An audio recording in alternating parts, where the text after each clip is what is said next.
So, hello, my lovely students. How are you all? Hope you all are doing good, right? Welcome to my channel. This is Preeti. And through this video, we are going to start our new chapter, Algebraic Expression. So, are you ready, kids? Let's start. So, kids, first tell me, do you know what is algebraic expression? Algebraic expression होता क्या है? Before starting this chapter, you should know what is algebraic expression. So kids, an algebraic expression is a combination of constants and variables connected by means of four fundamental operations: addition, subtraction, multiplication and division. Means जो algebraic expression होते हैं वो constant और variables के combination होते हैं जिनको किससे कनेक्ट किया जाता है? Addition, subtraction, multiplication and division. Like 5x-3। Okay, ये एक एग्जाम्पल हो गया जिसमें आपको कोएफिशिएंट, वेरिएबल, कांस्टेंट सब दिखेगा और उनको क्या करा गया है? माइनस से यानी सब्ट्रैक्शन से कनेक्ट किया गया है। ठीक है, चलो हम इसको और अच्छे से समझते हैं। सो किड्स देखो, जैसे हम एक और एग्जाम्पल लेते हैं लाइक 2x+3। अब हमने क्या कहा कि अलजेब्रिक एक्सप्रेशन कॉम्बिनेशन होता है जिसमें क्या क्या होते हैं? कॉन्स्टेंट्स होते हैं, वेरिएबल्स होते हैं और वो फंडामेंटल ऑपरेशंस लाइक चाहे वो प्लस हो, माइनस हो, मल्टीप्लाई हो या डिवीजन हो, इनसे कनेक्ट होते हैं तो वो एक अलजेब्रिक एक्सप्रेशन बनता है। ठीक है ना। अब इसमें हम ये पता करें कि इसमें आखिर कांस्टेंट क्या है, वेरिएबल्स क्या है ना। अब आपका यही तो क्वेश्चन होगा कि मैम अब ये वेरिएबल्स क्या होते हैं, मैम कांस्टेंट क्या होते हैं। तो जो सिंगल नंबर्स होते हैं, ठीक है, 1 2 3 जो काउंटिंग होती है, जो नंबर्स होते हैं वो हमारे क्या कहलाते हैं बच्चों? कांस्टेंट। क्या कहलाते हैं? कांस्टेंट्स। ठीक है। और जो XYZ ABCLM यानी कि जो भी अल्फ़ाबेट्स होते हैं, जितने भी अल्फ़ाबेट होंगे वो क्या कहलाते हैं? वेरिएबल्स। क्या होते हैं बच्चों? वेरिएबल्स। और किसी भी वेरिएबल के साथ जो नंबर होता है, किसी भी वेरिएबल के साथ जो नंबर होता है वो नंबर उसका क्या कहलाता है बच्चों? कोएफिशिएंट। क्या कहलाता है? कोएफिशिएंट। आई बात समझ में? तो ये हमारा क्या हो गया? कांस्टेंट, वेरिएबल्स और कोएफिशिएंट। अब बात करते हैं पार्ट्स ऑफ अलजेब्रिक एक्सप्रेशन की। ठीक है जी। अब अलजेब्रिक एक्सप्रेशन के पार्ट्स बताओ। मैम आपने अलजेब्रिक एक्सप्रेशन बता दिया, कांस्टेंट बता दिए, वेरिएबल्स बता दिए, कोएफिशिएंट क्या होता है ये भी हमें पता चल गया। Now parts of algebraic expression. तो बच्चों क्या कहा जा रहा है कि parts of an algebraic expression separated by the symbols addition और subtraction are called terms of algebraic expression. Means क्या होता है कि जो प्लस या माइनस से टर्म्स अलग हो जाती है वो उसके अलग अलग टर्म्स कहलाते हैं, वो उसके अलग अलग पार्ट्स होते हैं। ठीक है, देखो कैसे। अगर हम एक और एग्जांपल लेते हैं, सपोज हमने ले लिया 1/4x माइनस 3/2z।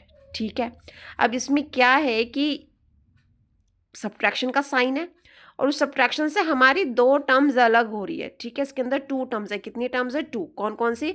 1/4x और 3/2z। ठीक है, जिसके बीच में इन्होंने माइनस लगा के एक अलजेब्रिक एक्सप्रेशन बना दिया। तो जो इस एडिशन का या सब्ट्रैक्शन का सिंबल लगा के अलग कर देते हैं वही हमारी टर्म्स, वही हमारे पार्ट्स होते हैं उस अलजेब्रिक एक्सप्रेशन के। समझ में आ रहा है बच्चों? क्लियर हुआ? तो चलो फिर अब आगे बढ़ते हैं। ठीक है, now kids move to the types of expressions. Okay, first monomial, second binomial and third trinomial. Monomial क्या होता है? ऐसा एक्सप्रेशन जिसमें ओनली वन टर्म हो। ओके, बाइनोमियल जिसमें टू टर्म्स हो एंड ट्राइनोमियल जिसमें थ्री टर्म्स हो। ओके बच्चा। सो किड्स आई होप अब आपको क्लियर हो गया होगा कि अलजेब्रिक एक्सप्रेशन होता क्या है, उसकी कौन कौन सी टर्म्स होती हैं, कितने टाइप्स के एक्सप्रेशंस होते हैं और उसमें कांस्टेंट क्या है, वेरिएबल्स क्या है, ये अब आपको समझ में आ गया होगा। So let's start doing worksheet 1। Now read question number 1। Find the product. First part 9x³ multiply 2x raised to the power 4। तो किड्स देखो, ये भी मोनोमियल है, ओनली वन टर्म है, और ये भी मोनोमियल है, ओनली वन टर्म है। जैसे हमने पढ़ा था कि अब आप कहोगे मैम टू टर्म है, बीच में साइन तो आ रहा है, बट ये मल्टीप्लाई का है। हमने क्या देखा था कि कौन सा साइन आना चाहिए, प्लस का या माइनस का। ठीक है, जब दो सिंबल प्लस या माइनस से कोई दो टर्म सेपरेट होती है, वो एक्सप्रेशन की टर्म्स होती है। ठीक है, अब ये तो मल्टीप्लाई करना है। ओके, तो इसमें इस वाली टर्म को देखेंगे तो ये वाली भी मोनोमियल है और ये वाली भी मोनोमियल है। दैट मीन्स हमें मोनोमियल टू मोनोमियल मल्टीप्लीकेशन करना है। तो उसके लिए हम कैसे करेंगे, जो इनके कोएफिशिएंट्स हैं, यानी कि देखो एक्स, एक्स हमने क्या पढ़ा था, ये क्या होते हैं, ये वेरिएबल्स होते हैं। क्या होते हैं बच्चा, ये वेरिएबल्स। और वेरिएबल्स के साथ जो भी नंबर होता है वो उसका कोएफिशिएंट होता है। ठीक है, ऐसे यहाँ पे एक्स टू दी पावर 4 जो है, इसका जो कोएफिशिएंट है वो 2 है। तो इन दोनों के जो कोएफिशिएंट्स है उनको अलग मल्टीप्लाई कर लो, 9 मल्टीप्लाई 2। ओके, और जो अब हमारे पास वेरिएबल्स बचे उनको अलग मल्टीप्लाई, लेकिन सब रहेगा एक साथ ही। ठीक है, नाउ 9 2 ज़ा 18 मल्टीप्लाई एक्स। अब हमने ये भी चीज़ पढ़ा था एक्सपोनेंट एंड पावर्स में कि जब बेस सेम हो, बेस सेम हो, पावर डिफरेंट हो और मल्टीप्लाई किया जाता है तो बेस तो वही रहता है, लेकिन पावर को क्या कर देते हैं बच्चा, हम ऐड कर देते हैं। तो यहाँ पे हम क्या करेंगे, 3 + 4। नाउ 18, जब हमने 3 में 4 ऐड करा तो एक्स की पावर क्या आ गई बच्चा, 7। और वो मल्टीप्लाई करके हमारा यही आ गया। अब क्योंकि ये तो वेरिएबल है, इसको इसके अंदर मल्टीप्लाई हम कर ही नहीं सकते, 18 के साथ कुछ आएगा ही नहीं, तो उसको हम इसके साथ ही लिख देंगे, 18 x to the power 7. So this is our answer. Got it? Now kids move to the B part. -6 square multiply 5a raised to the power 7. Okay, देखो इधर भी ये भी मोनोमियल है और ये भी मोनोमियल है। Now monomial to monomial multiply करना है, तो वही करते हैं। सबसे पहले कोएफिशिएंट्स को मल्टीप्लाई करते हैं ना। कोएफिशिएंट क्या है, -6 मल्टीप्लाई 5। ओके, नाउ वेरिएबल्स ले लेते हैं, A square multiply A raise to the power 7। Okay, now जब माइनस को प्लस से, है ना, माइनस का 6 है और 5 जो है प्लस का है, तो जब माइनस को प्लस से मल्टीप्लाई करते हैं तो साइन माइनस का आता है।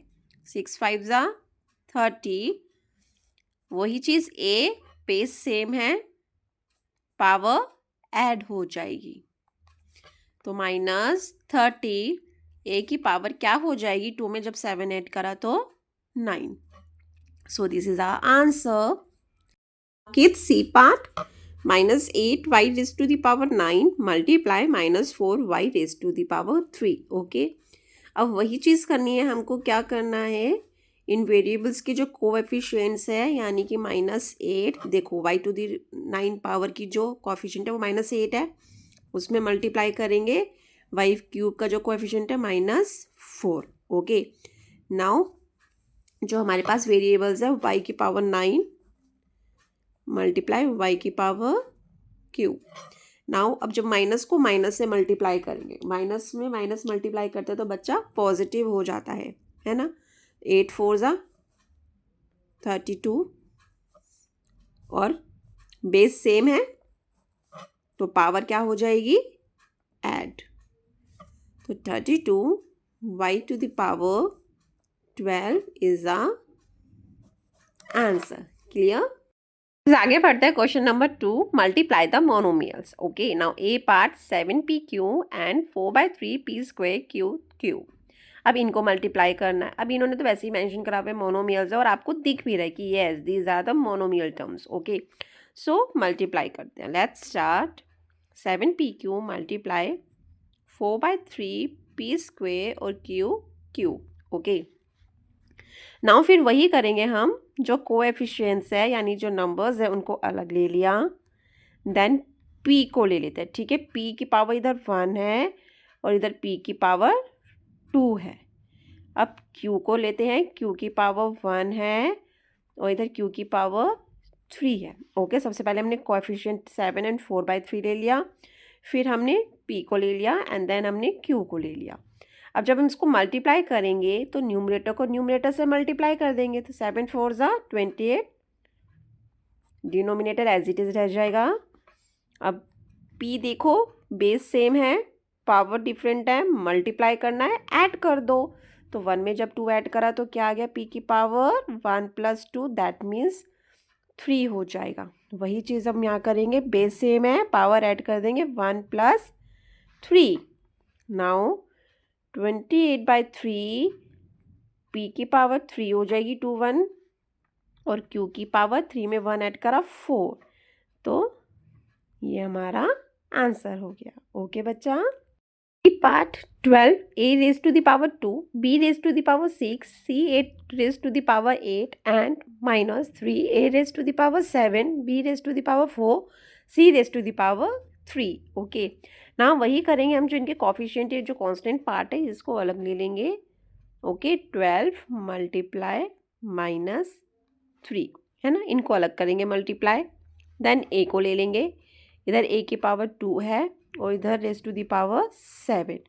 Now b⁻6 and b⁻4। Okay now take c⁻8 and c⁻3। नाउ इसको अलग मल्टीप्लाई करना है, इसको अलग करना है, इसको b को b से और c को c से। कंफ्यूज नहीं होना इसलिए ब्रैकेट लगाया है, ठीक है ना, नहीं तो ऐसे देखोगे तो कंफ्यूज हो जाओगे। नाउ जब 12 प्लस का है 3 माइनस का है तो प्लस माइनस मल्टीप्लाई करते हैं, आंसर हमारा माइनस में आता है। 12 3 = 36।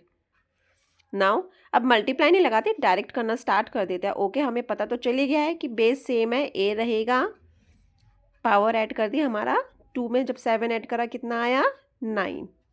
नाउ b ऐड करा 6 और 4 10 हो गया, c में हम ऐड करेंगे 8 और 3 कितना हो गया 11। सो ये हमारा बच्चा आंसर आ गया, है ना easy. Okay C part. Okay 2/5 x² y and 5/3 x⁻3 y z⁻2। अब इनको मल्टीप्लाई करेंगे। अगेन वही हम करेंगे, जो इनका नंबर वाला पार्ट, ये कोएफिशिएंट है, इसको अलग ले लेंगे।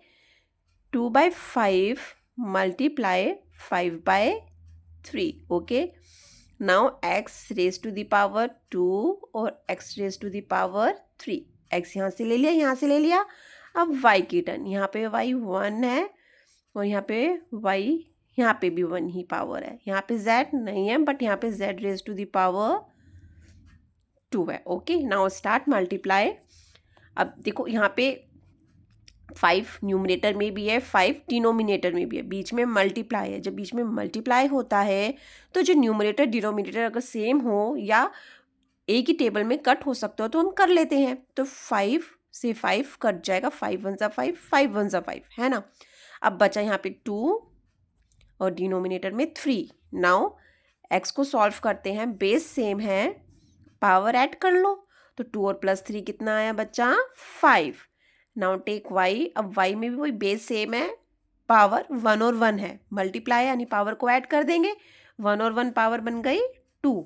z तो खाली एक ही है तो z को एज इट इज लिख दिया। तो बच्चा ये हमारा आंसर आ गया। क्लियर हुआ बच्चा। Move to the question number 3, multiply the monomials. Okay अब ये भी मोनोमियल्स है, हमने 1 में भी, क्वेश्चन नंबर 1 में भी मोनोमियल्स से मोनोमियल करा, क्वेश्चन नंबर 2 में भी करा, सिमिलरली क्वेश्चन नंबर 3 में भी है।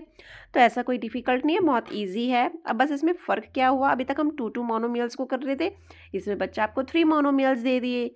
तो ये तो बहुत ईजी हो गया। क्या करना है, सबसे पहले वही आपको जो कोएफिशिएंट पार्ट्स यानी कि 3 4 और ये -5 है, इनको ले लिया। Now x⁻7 multiply x⁻2 and multiply x⁻3। तीनों के वेरिएबल्स x ले लिया हमने। नाउ इनको अलग मल्टीप्लाई करते हैं। 3 4 = 12 मल्टीप्लाई -5। अच्छा जी, x की पावर देखो बेस सेम है, बेस तीनों में सेम है तो बेस हम x ही लेंगे, पावर तीनों को ऐड कर देंगे, क्यों तीनों में मल्टीप्लाई करना है। जब मल्टीप्लाई करते हैं बेस सेम होता है, पावर ऐड हो जाती है। तो 7 + 2 + 3। ओके नाउ 12 हमारा प्लस का है, 5 माइनस का है, प्लस माइनस का माइनस हो जाते हैं मल्टीप्लाई होके। 12 5 = 60। अब x⁻⁻ क्या बनेगी, ऐड करो, 7 3 10 और 2 12, तो ये हमारा बच्चा आंसर आ गया। ओके जी। नाउ किड्स सेकंड पार्ट करते हैं। 1.2 a raised to the power 2 b raised to the power 2 5a b raised to the power 4 c raised to the power 2। अब देखो जहाँ पावर नहीं शो रही दैट मीन्स वहाँ पे 1 है पावर, है ना, कंफ्यूज नहीं होना। And 1.1 a raised to the power 5 b की पावर नहीं है दैट मीन्स वो 1 है, और c raised to the power 7। Okay वही करेंगे हम जो इनके कोएफिशिएंट पार्ट है, यानी कि 1.1.2 5 एंड 1.1 इनको अलग मल्टीप्लाई करेंगे बच्चा। ठीक है जी। नाउ अब ए को लेते हैं। ए इधर a raise to the power 2 है, इधर a की पावर 1 है, और इधर a की पावर 5 है। नाउ b, यहाँ पे b की पावर 2 है, b की पावर 4 एंड देन b की पावर 1। नाउ c इधर नहीं है, इधर c की पावर 2 है एंड इधर c raise to the power 7। Okay जी, अब हमने ये ले लिया। अब मल्टीप्लाई करते हैं। अब डेसिमल में हमने सीखा है बच्चा कैसे मल्टीप्लाई करो। नॉर्मल मल्टीप्लाई कर लो और उसके बाद डेसिमल प्लेसेस काउंट करके डेसिमल पुट कर लो। तो सोचो अभी ये 12 है, 12 में 5 ऐड मल्टीप्लाई करा, 12 5 ज़ा 60। ओके 12 5 ज़ा 60। और ये 11 है, डेसिमल भूल जाओ तो 11 बना। अब जब 60 को 11 से मल्टीप्लाई करेंगे तो हमारा 660 आ गया ना। अब डेसिमल प्लेसेस कितने हैं देखो, डेसिमल के बाद एक डिजिट और यहाँ पे एक डिजिट ऐड कर लो, कितनी डिजिट हो गई 1 और 2। टोटल कितनी डिजिट है डेसिमल के बाद 1 और 2, तो 2 डिजिट से पहले डेसिमल प्लेस कर लो। तो 1 2 2 डिजिट से पहले हमने डेसिमल पुट कर दिया, तो यहाँ पे हमारा क्या बना 6.60। ओके इसको हम 6.6 भी हम लिख सकते हैं, ये भी ओके है। नाउ अब ए देखते हैं। देखो a raise to the power 2, a raise to the power 1 और a raise to the power 5 base same है, पावर ऐड कर दो तो 2 और 1 3, 3 और 5 8। नाउ b देखते हैं बच्चा। b की भी बेस सेम है, 2 4 और 1, यानी कि 4 और 2 6 और 1 7। b raise to the power 7 आ गया and c raise to the power 7 और 2 कितना होता है 9। Okay so this is our answer. Third part 3/4 PQ 1/2 QR square minus 5P square R cube and minus 6 R raised to the power 5। Okay अब यहाँ हमें 4 monomials दिए हुए हैं, तो कोई बात नहीं, ये भी इजीली हो जाएगा। सबसे पहले कोएफिशिएंट पार्ट्स को मल्टीप्लाई कर लो इनके। PQ का कोएफिशिएंट 3/4 है, QR स्क्वायर का कोएफिशिएंट 1/2 है। सिमिलरली इधर -5 है एंड इधर -6। ओके जी। नाउ p देख लेते हैं। ओके इधर p की पावर ओनली 1 है, p इधर नहीं है, p की पावर 2 और इधर p नहीं है। ठीक है अब p के बाद q देखते हैं। q इधर है, q की पावर 1 है, इधर q इधर भी ओनली 1, इधर q नहीं, इधर q नहीं है। ओके नाउ r लेते हैं। r इधर नहीं है, r इधर है, r raise to the power 2, r raise to the power 3 and r raise to the power 5। Okay जी अब मल्टीप्लाई करना स्टार्ट करते हैं। नाउ अच्छा हाँ अब ये भी देखो ना, न्यूमरेटर में 6 है और डिनोमिनेटर में 2 है। हमने क्या सीखा था कि अगर एक टेबल में कट हो सकता है न्यूमरेटर डिनोमिनेटर तो हम कर लेते हैं। तो 2 1 ज़ा 2, 2 3 ज़ा 6। ओके अब तो कुछ नहीं होगा तो हम करते हैं। 3 1 ज़ा 3, 3 5 ज़ा 15 एंड 15 3 ज़ा 45। 45 बाय डिनोमिनेटर में 4 आ गया है ना जी। अच्छा अब ये भी देखना है कि ये माइनस का है, बाकी ये दोनों पॉजिटिव है। ठीक है पॉजिटिव पॉजिटिव नेगेटिव नेगेटिव, तो जब पॉजिटिव पॉजिटिव करा पॉजिटिव आया, पॉजिटिव को नेगेटिव से करा नेगेटिव बन गया, एंड देन नेगेटिव को नेगेटिव से करा तो अगेन वो पॉजिटिव बन गया, यानी कि जो हमारा आंसर आएगा वो पॉजिटिव आएगा। जब माइनस को माइनस से मल्टीप्लाई करेंगे तो हमारा प्लस बन जाता है ना, और प्लस को जब प्लस से करा तो प्लस ही रहा। तो ये हमारा सॉल्व हो गया ना। अब हम p को देखते हैं। अब p में इधर p की पावर 1 है, इधर p की पावर 2 है, बेस सेम है, पावर ऐड कर दो, 2 और 1 3। नाउ q ले लेते हैं। q की पावर 1, q की पावर 1 यानी q की पावर 2 हो गई। r की पावर क्या होगी 2 + 3 5 और 5 और 5 10, बेस सेम है, पावर ऐड करते जाओ, हो गया जी, बन गया। ये भी हमारा आंसर था ना इजी कितना। सो किड्स हम इस वर्कशीट के क्वेश्चंस इतने ही करेंगे इस वीडियो में, and the rest questions of this worksheet we will continue in our next video. So stay connected And yes, subscribe my channel to get notifications of my upcoming videos. Thanks for watching.